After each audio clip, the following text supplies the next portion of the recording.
Hello friends, कैसे हैं आप सब। मैं विनायक तिंगलू आप सबका स्वागत करता हूं हमारे YouTube channel smart learning Vinayak Tinglu में।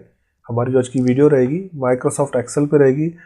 टॉपिक रहेगा टेक फंक्शन। टेक फंक्शन को बेटर तरीके से समझने के लिए सिंपली एक एमएस एक्सेल की शीट पे चलते हैं। जैसा कि आप स्क्रीन पे देख पा रहे होंगे, बहुत ही सिंपल सा मैंने एक एग्जाम्पल लिया है जिसमें मैंने 10 एम्प्लॉय लिए, उनको ए से लेके एफ ग्रुप तक डिस्ट्रीब्यूट किया है, डिवाइड किया है, और साथ ही साथ में सेल नंबर लिए हैं जो कि मैंने रैंड बिटवीन फंक्शन की मदद से क्रिएट किए हैं। अब यहाँ पे मेरा जो डेटा है वो बहुत ही छोटा है, हो सकता है आपका डेटा ह्यूज हो। आपके डेटा में 10, 15, 20 कॉलम्स हैं, रोज तो बहुत ही ज़्यादा होते हैं। तो आपसे कहा जाता है कि जो आपका मेन डेटा है उसमें से कुछ डेटा एक्सट्रैक्ट करके हमें बाहर दे दीजिए। करने के तरीके बहुत हैं, आप बहुत सारे फंक्शंस की मदद से, आप फिल्टर की मदद से बहुत कुछ कर सकते हैं। पर अभी बात टेक फंक्शन की हो रही है तो मैं आपको बताना चाहूँगा टेक फंक्शन की मदद से भी आप ये कर सकते हैं। जैसे आपका चूज़ कॉलम्स फंक्शन आपको डिजाइड कॉलम्स निकाल के देता है, चूज़ रोज आपको डिजाइड रो निकाल के देता है, वैसे किसी हद तक खाली टेक फंक्शन आपको आपके डिजाइड रोज और कॉलम दोनों एक साथ देता है। मैंने कुछ हद तक इसलिए कहा क्योंकि ये जिस कॉलम से स्टार्ट करता है और एंड तक बीच की किसी कॉलम को स्किप नहीं कर सकता। यानी कि मैं अगर नेम ऑफ एम्प्लॉय चाहता हूँ और सेल नंबर चाहता हूँ तो ये ग्रुप को स्किप नहीं कर सकता, ये ग्रुप को भी लाएगा। तो फिर हम इस टेक फंक्शन को क्यों ले, जब ये बीच के कॉलम्स को स्किप नहीं कर सकता तो फायदा क्या है ना। आप यही सोच रहे होंगे। तो मैं आपको बताना चाहूँगा, जब यही टेक फंक्शन बाकी दूसरे फंक्शंस के साथ कंबाइन होता है तो ये बहुत पावरफुल हो जाता है।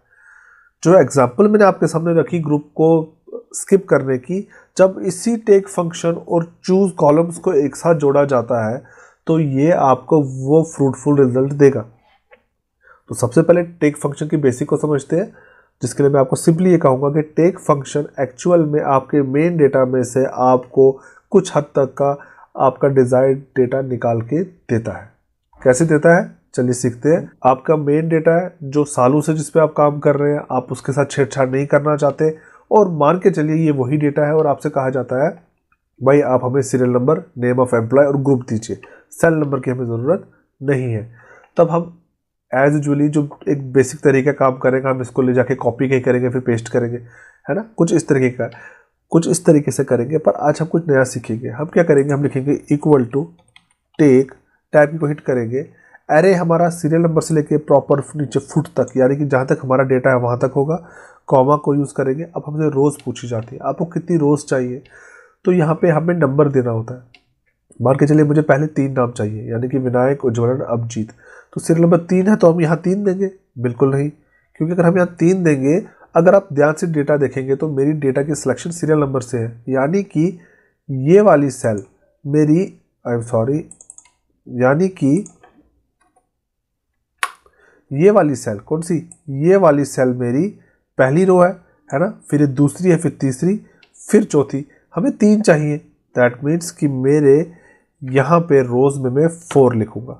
ओके, 4 लिखने के बाद अगर मैं पेरेंथेसिस को क्लोज करता हूँ और कॉलम्स वाले पैरामीटर को छोड़ देता हूँ, स्किप करता हूँ, कोई दिक्कत नहीं है, एंटर हिट करूँगा। देखिए मेरे पास विनायक भी आ गया, उज्ज्वल भी आ गया, अभिजीत भी आ गया। ये एक बेसिक है आपके टेक फंक्शन का। अब मुझसे कोई कहता है नीचे से 2 ले आइए, परवीन और विनोद को, तब क्या करेंगे, पहले मैं इसका बोल्ड हटा देता हूँ कुछ इस तरीके से। तो हम यहाँ पे 4 की जगह पे 2 लिखेंगे, क्योंकि इसके नीचे हेडर तो है नहीं ना, फुटर है, तो हमारी यही 2 रोज काउंट होंगी। 2 लिखने के बाद अगर मैं सिंपली एंटर करूँगा तो वहाँ तो सीरियल नंबर और नेम विनायक आएगा। देखिए सीरियल नंबर विनायक आएगा। फिर नीचे का कैसे लाएंगे, इसके लिए हमें हमेशा माइनस का यूज़ करना है। एंटर को हिट करेंगे, परवीन सिंह एंड विनोद शर्मा, जैसा कि हमें चाहिए था। साइज का फॉन्ट का डिफरेंस है, इसलिए आपको कुछ ऐसा दिख रहा है। आप इसको यहाँ पे ड्रैग करके ऐसे कर दीजिए, ये लीजिए सेम हो गया, हमें मिल गया रिजल्ट जो हमें चाहिए था। ये हमारे रो का वर्क है। अब हम कॉलम्स का वर्क देखते हैं। पैरेंथेसिस को यहाँ से डिलीट कर देता हूँ, अब कॉमा का यूज़ करता हूँ। अब कॉलम्स पूछता है कि आपको कितने कॉलम्स चाहिए। अगर मैं लिखता हूँ मुझे 3 कॉलम्स चाहिए, तो ये मुझे serial number, name of employer, group देगा। देखिए पैरेंथेसिस क्लोज एंड एंटर, ये देखिए serial number, name and group. अगर मैं यहाँ पे 2 लिखता हूँ तो ये ग्रुप भी नहीं देगा, ये मुझे सिर्फ सीरियल नंबर और नेम देगा, जैसा आप देख पा रहे हैं। और अगर मैं सिंगल 1 करता हूँ तो क्या होता है देखते हैं। ऑब्वियस सी बात है, सिर्फ सीरियल नंबर देगा। और अगर सारा डेटा मुझे चाहिए तो यहाँ पे मैं 4 दूंगा। सब आ गया। तो इस तरीके से आपका टेक फंक्शन वर्क करता है। पर अगर आप चाहते हैं कि आपका डेटा जो आप एक्सट्रैक्ट करना चाहते हैं उसमें आपका नेम ऑफ एम्प्लॉयर आए, आपका सेल नंबर आए और आपका सीरियल नंबर आए, यानी कि पहले सीरियल नंबर आए, फिर नेम ऑफ एम्प्लॉय आए, फिर सेल नंबर आए, तो खाली टेक फंक्शन ये वर्क नहीं कर सकता। तब इसको ज़रूरत पड़ती है चूज कॉलम्स की। तो मैं आपको बताना चाहूँगा टेक फंक्शन के साथ आप मल्टीपल फंक्शंस का यूज़ कर सकते हैं उसको और भी पावरफुल बनाने के लिए, जैसे filter function, V stack, H stack, choose columns जैसे बोल रहा हूँ मैं आपसे, यूनिक, सीक्वेंस, सॉर्ट, इवन आप एवरेज को भी यूज़ कर सकते हैं। सो आई होप आपको मेरी आज की बनाई वीडियो पसंद आई होगी। अगर आई है तो मेरे चैनल को लाइक, सब्सक्राइब एंड शेयर करें। Thanks for watching the video.